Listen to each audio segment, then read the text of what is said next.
dans Jean, chapitre 16, verset 13.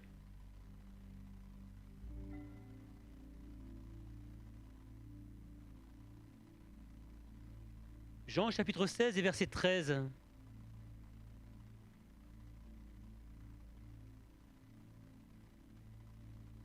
Je vais chercher.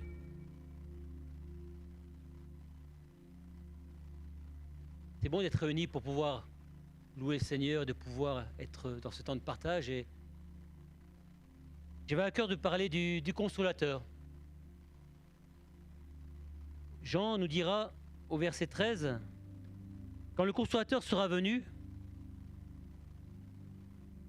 l'Esprit de vérité qui vous conduira dans toute la vérité, car il ne parlera pas de lui-même, mais il vous dira tout ce qu'il aura entendu, et il vous annoncera les choses à venir. Il me glorifiera, parce qu'il prendra ce qui est à moi, et vous l'annoncera. Jésus rajoutera, tout ce que le Père a est à moi. C'est pourquoi, il dit, il prend tout ce qui est à moi, et il vous l'annoncera. Amen. Ce qui m'a... La première chose, c'est il vous conduira dans toute la vérité. Ça veut dire que sans le Saint-Esprit, sans la présence du Saint-Esprit, on aura du mal à être conduit en toute la vérité.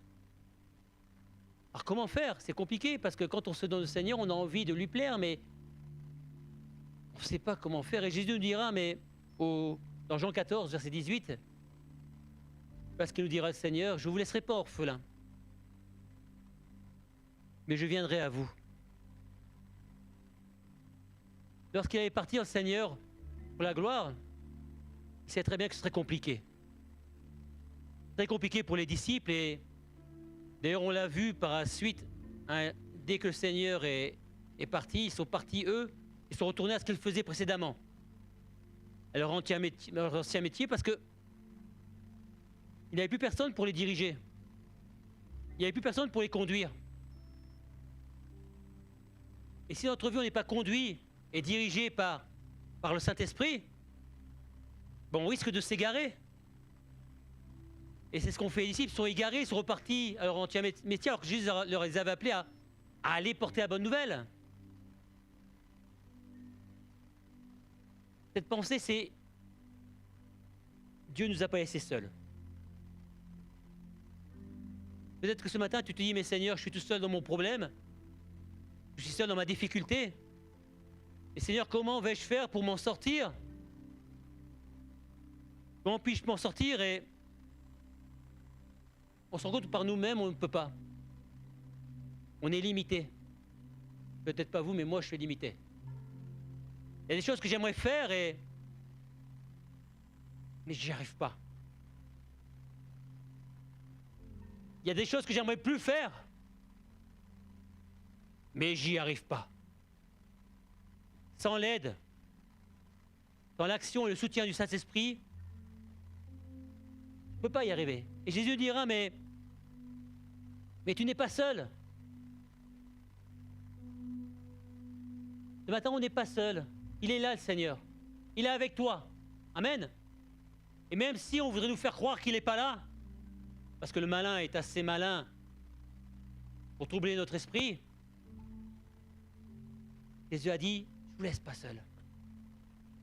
Ce matin, le Seigneur te dit, je ne te laisse pas seul, mon frère, ma soeur, mais je suis avec toi. Quoi que nous pensions, si nous sommes capables de tourner nos regards vers Jésus, et non pas simplement sur nos difficultés qui nous empêcheraient de lever les yeux vers le Seigneur, il nous montrera que quelle que soit l'épreuve, la difficulté, la grandeur du problème qui est devant nous et qui nous submerge parfois, le Seigneur est là. Amen. Par son esprit. Jésus a promis à ses disciples qu'il leur enverrait le Saint-Esprit et que celui-ci demeurera avec eux et en eux. Vous savez, on peut avoir un compagnon de voyage. Il peut être avec nous. Mais à un moment, il peut partir aussi et nous laisser tout seuls. Jésus, c'est plus qu'un compagnon de voyage. Il est avec nous, mais il vit en nous. Alléluia. C'est toute la différence. Toute la différence. Alors, la parole nous dit qu'il les aidera. Saint-Esprit les enseignera, il les guidera, il leur montrera les choses à venir. À partir du moment où notre vie, nous l'avons donnée au Seigneur, le Saint-Esprit a fait sa demeure en nous. Et parfois c'est compliqué à comprendre parce que on mélange Saint-Esprit, don d'esprit, etc. Et on se dit, mais si je ne parle pas en langue, que l'Esprit de Dieu n'est pas en moi, c'est une erreur. À partir du moment où on donne sa vie au Seigneur, le Seigneur vit en nous. Amen. Est-ce qu'on en est persuadé? C'est important, vous savez, parce que sinon, on est seul. Et si on est seul, on fait n'importe quoi. Et si on a un guide, si on a quelqu'un qui est là pour nous reprendre, pour nous conduire, pour nous guider, et ça change tout. Encore faut-il que nous voulions l'écouter. Et ça change tout. Parce que parfois, on n'a pas envie de l'écouter. Hein. Si on nous parle, et puis, mais Seigneur, là, j'aimerais bien que tu me parles pas trop quand même, parce que dans mon petit monde, je suis bien, tu vois. Mes petits péchés, là, je les aime bien. Et j'aime pas quand tu me reprends. J'aime pas quand tu me dis, Seigneur, mais ta parole, tu la lis plus. Oh, mais Seigneur, j'ai pas le temps. Et ça, on n'a pas envie de l'entendre. Nous avons des oreilles très sélectives. Peut-être pas vous, mais moi, j'ai très sélective et on doit tout prendre du Seigneur. Et moi, je crois que le Seigneur veut notre bien. Amen. Tout notre bien. Et même si on est dans la souffrance, l'épreuve, la difficulté, la parole nous rappelle que tout concourt. C'est vrai. Amen. Tout concourt au bien de ceux qui aiment Dieu. Même si on ne comprend pas ce qui nous arrive, j'ai entendu ce matin, fais confiance. Non pas à un homme, fais confiance à Jésus. Ce matin, quel que soit ton problème, fais confiance au Seigneur Jésus. En parlant du Saint-Esprit, Paul dira, personne ne connaît ce qui concerne Dieu si ce n'est l'Esprit de Dieu. Alors, nous n'avons pas reçu un esprit du monde, mais l'esprit qui vient de Dieu. 1 Corinthiens 2, verset 11. Nous n'avons pas reçu l'esprit du monde, mais l'esprit qui vient de Dieu, afin de savoir ce que Dieu nous a donné par grâce. C'est vrai? Nous n'avons pas reçu l'esprit du monde. C'est-à-dire qu'on ne doit pas vivre comme vit le monde. Jésus dira, vous êtes dans le monde, mais vous n'êtes pas du monde. On n'est plus du monde. Et même si on vit dans ce monde, on ne lui appartient pas. On appartient à Jésus. Amen. Ma vie appartient au Seigneur Jésus. Et même si je combats dans ma chair encore, j'appartiens à Jésus. Tu appartiens à Jésus ce matin. Alléluia.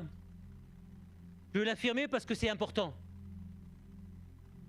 Et bien souvent, on se décourage parce qu'on oublie ces choses.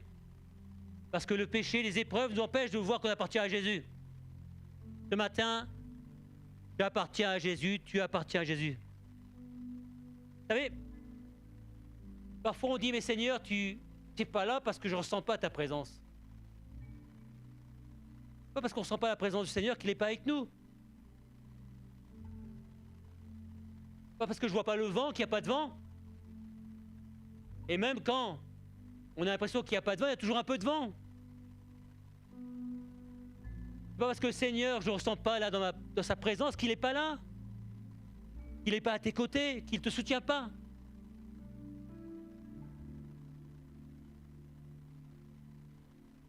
Il vit en nous, donc il est avec nous. Alléluia. Peut-être que nous devons apprendre à développer notre sens, notre sensibilité au Saint-Esprit. apprendre à retrouver plus souvent sa présence, à rechercher sa présence. J'aime cette image du vent parce qu'on ne le voit pas, mais cet esprit, on ne le voit pas, mais il est là. Et il souffle. Il souffle sur ta vie, sur ma vie. Et il nous parle. Et il nous montre les choses.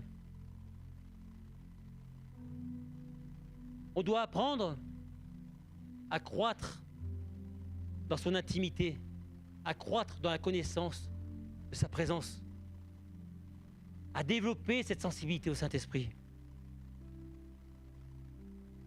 Alors on ne le voit pas et c'est vrai que on ne peut pas voir le Saint-Esprit. Et Paul dira aux Corinthiens, et comme il est écrit sur des choses que l'œil n'a point vues, que l'oreille n'a point entendues, ils ne sont pas montés au cœur de l'homme, des choses que Dieu a préparées pour ceux qui l'aiment.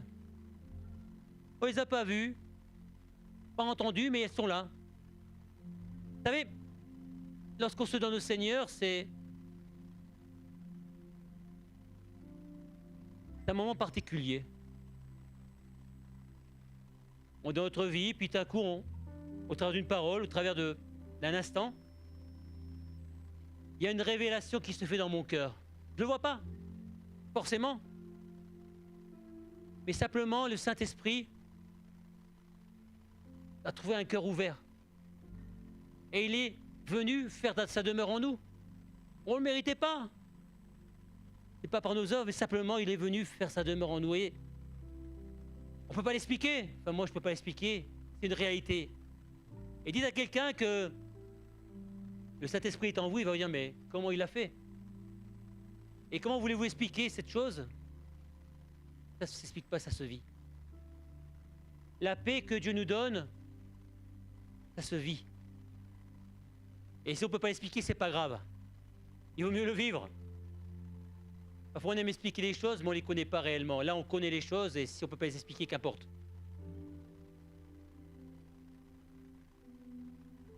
Cette dimension de la présence du Saint-Esprit, c'est pas quelque chose de tangible. On peut toucher. On peut pas toucher le Saint-Esprit. C'est pas palpable, mais on la vit dans toute la dimension de la foi, de l'espérance qui est la nôtre, mais aussi de la confiance qu'on met en Dieu et en sa parole.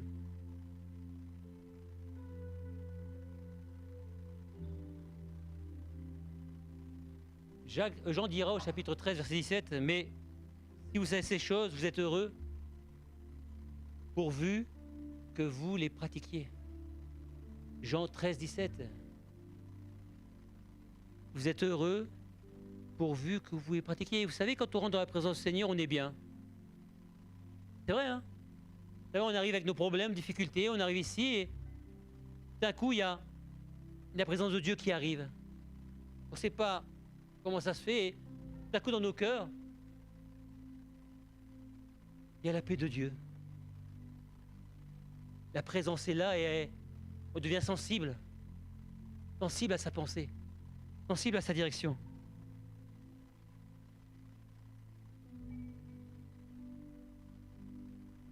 Jésus dira, mais il vaut mieux que je m'en aille.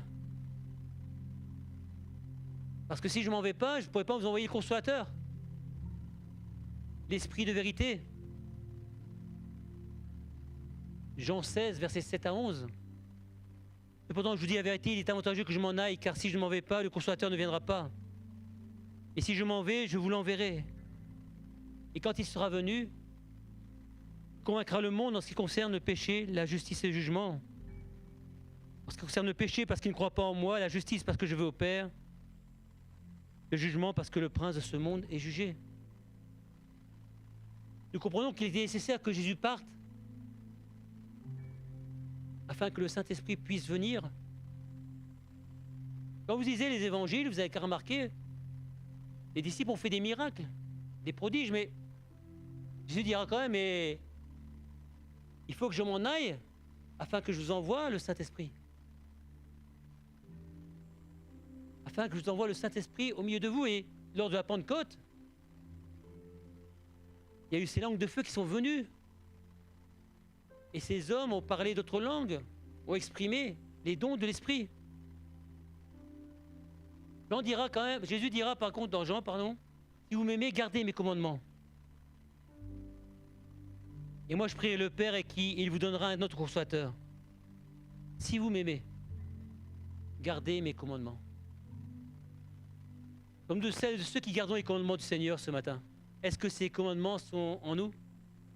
Est-ce qu'ils sont importants pour nous? Si je devais parler de la foi en Christ, qu'est-ce que ça représente pour moi? C'est quoi la foi en Jésus? Si je vais exprimer la foi en Jésus, est-ce que c'est une suite de croyances? D'adhésion à un système, à une religion à laquelle je veux me conformer, ou est-ce que c'est autre chose, la foi en Jésus? N'est-elle pas une relation vivante et personnelle avec le Seigneur? N'est-ce pas un cœur à cœur que nous avons avec le Seigneur? N'est-ce pas des moments où on répand notre âme devant lui? On dépose nos pensées, nos cœurs en disant Seigneur, mais toi viens m'aider, viens me parler, viens me montrer. Nous avons la foi.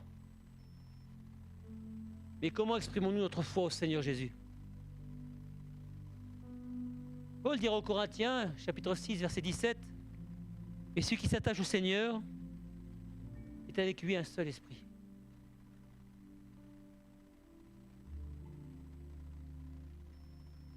Celui qui s'attache au Seigneur est avec lui un seul esprit. Sommes-nous attachés au Seigneur?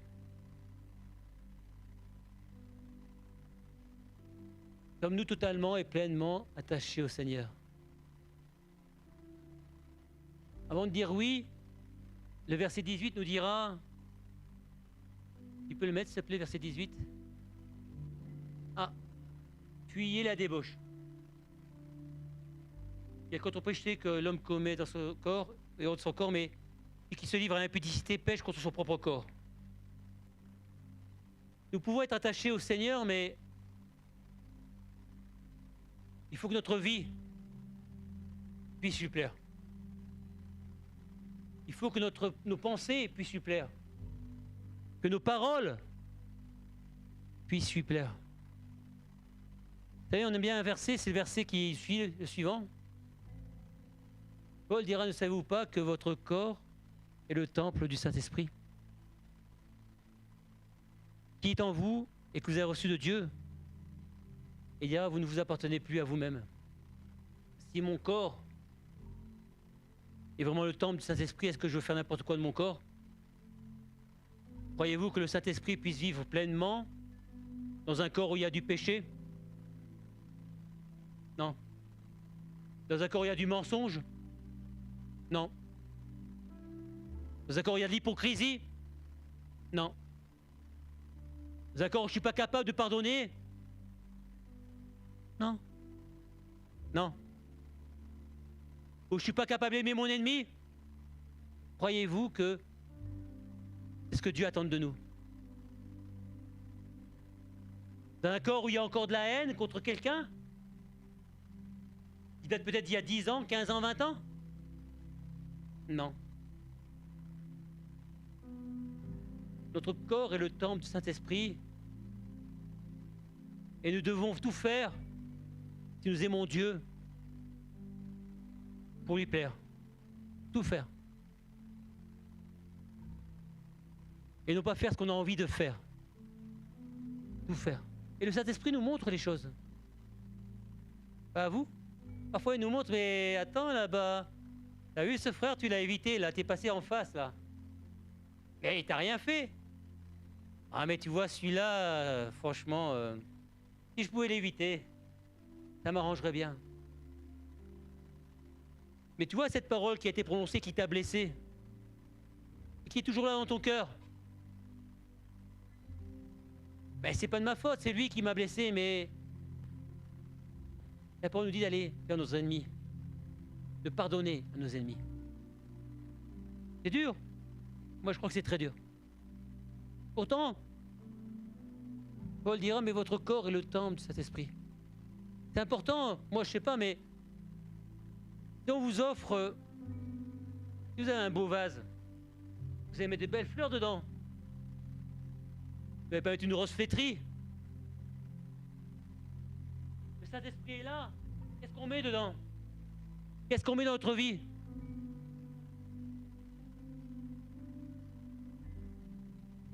Qu'est-ce qu'on a laissé dans notre vie qui nous empêche, qui empêche le Saint-Esprit de s'exprimer pleinement et totalement? Ce matin, on n'est pas seul. Et Paul dira, mais tous ceux qui sont conduits par l'Esprit sont fils de Dieu. Si tu es conduit par l'Esprit ce matin, tu es fils de Dieu ou fille de Dieu, et c'est important, non? On est là pour ça, on est là parce que on le croit, Romains 8, 14. Être conduit par le Saint-Esprit nous donne le droit d'être fils et fille de Dieu. Voilà, j'ai terminé. Il me reste encore 4 pages, mais j'aurai l'occasion une autre fois. C'est pas grave, c'est pas important. Ce qui importe, c'est quand même de réaliser notre position. Ce qui importe, c'est de réaliser notre état. On commence une année et souvent on prend des bonnes décisions. Il dure 15 jours pour les plus gros forts, une semaine parfois, 2 jours. C'est de prendre une seule décision et s'y tenir, mais pas pour nous. Je crois qu'il est important de prendre des décisions pour plaire à Dieu. Seigneur, ce matin, montre-moi ce qui doit changer dans ma vie. Montre-moi ce qui doit changer dans mon comportement, dans mes habitudes, ma manière de parler peut-être, mon témoignage. Montre-moi peut-être que je dois me réconcilier avec mes voisins avec qui ça se passe pas bien. Me réconcilier avec ma famille. Vous savez, parfois on a des problèmes dans la famille. Hein. Mais moi je pense que le chrétien, c'est celui qui doit faire le premier pas. Si on est différent des autres, on doit le montrer. Si je me conduis comme le monde, ça change quoi? Nous sommes cette lumière. Nous sommes ce flambeau. Qu'on puisse le montrer. Arrêtons de trouver des excuses. Et on est fort pour trouver des excuses. Et si tu vois, je peux pas, c'est trop dur. Ah oui, c'est trop dur, mais demande à Dieu qui t'aide. Bien sûr que par nous-mêmes, on ne peut pas. Ok, mais on n'est pas tout seul. Jésus nous a envoyé le consolateur, l'Esprit qui nous conduit dans toute la vérité. J'avais prévu de parler un peu plus loin, mais j'en aurai pas l'occasion, mais c'est pas grave. D'expression de l'Esprit en nous et des dons. Corinthiens chapitre 14. Mais juste avant, chapitre 13, Paul leur rappelle une chose aux chrétiens de Corinthe. Il leur rappelle que même s'ils ont tous les dons, s'ils n'ont pas l'amour, ça ne sert à rien. Ils peuvent avoir tous les dons, les meilleurs dons du monde, si dans leur cœur il n'y a pas de l'amour. Nous sommes des airains qui résonnent, des cymbales qui retentissent.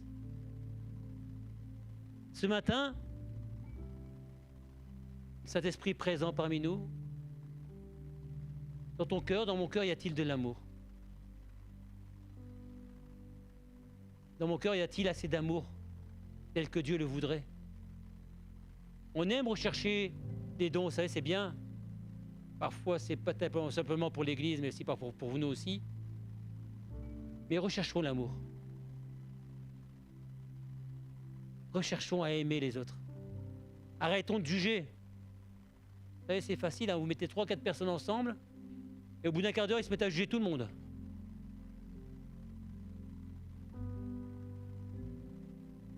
Apprenons à aimer, à pardonner. Et si on se trouve au milieu d'hommes et de femmes qui jugent, eh ben, évitons d'entrer dans ce piège du jugement. Moi, je crois que le plus beau des messages de Jésus, c'est son amour. C'est la plus grande des choses. Le plus grand des messages que le chrétien doit faire passer, c'est l'amour. Alors, recherchons l'Esprit, sa présence, mais que cet Esprit, le Saint-Esprit, puisse trouver en nous des cœurs disposés à aimer. L'amour couvre une multitude de péchés. L'amour pardonne tout, croit tout, endure tout, espère tout. Une partie du Saint-Esprit que le Seigneur nous a donné, pour arriver à quelque chose, c'est l'accomplissement dans nos vies du Saint-Esprit, c'est l'amour. Nous sommes capables d'aimer comme Jésus a aimé, même si ça paraît. Nous essayons de nous rapprocher de cette dimension d'amour du Seigneur. Je crois qu'on rentre pleinement dans les plans et projets de Dieu. Amen. Voilà ce que je voulais partager avec vous ce matin. J'ai encore plein de choses, mais ce sera une autre fois. Nous ne sommes pas seuls. Ce matin, tu n'es pas seul. Ce matin, le Seigneur est avec toi et il t'appelle, le Seigneur, à lui laisser pleinement agir dans ta vie. Et il t'appelle à aimer comme lui a aimé. Et à notre Dieu, nous sommes là devant toi ce matin et d'un même cœur, d'une même main, nous voulons te prier de nous aider à te laisser plus de place, peut-être, Seigneur, ouais. Demandons pardon parce que bien souvent, nous agissons par nous-mêmes et nous négligeons ton conseil, ta pensée. Nous négligeons de nous référer à toi, Seigneur, parce que la chair est là. Apprends-nous, Seigneur, à soumettre la chair à l'esprit.